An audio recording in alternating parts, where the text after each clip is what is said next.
Sound familiar? That's the sound of banging pipes, also known as water hammer. Water hammer occurs when the flow of water is suddenly shut off by a faucet, washing machine, toilet, dishwasher, or another water-using appliance. Let's look inside the pipes to see what's going on. When a valve or faucet is opened, water begins to flow. When the valve is quickly closed, the stream of water slams into the valve at up to 8 times the normal water pressure, creating a shock wave inside the pipe. That's what creates the banging or hammering sound. Water hammer can be hard on pipes, weakening the connections and causing leaks. Water hammer can also be hard on your water heater, washing machine, and other appliances. How is water hammer avoided? Plumbing lines have air chambers that act as shock absorbers when the water is quickly shut off. Air chambers soften the blow, preventing water hammer.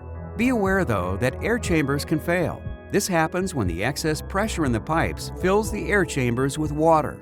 Then, when the water is shut off, it has no place to go. The result is that annoying water hammer effect.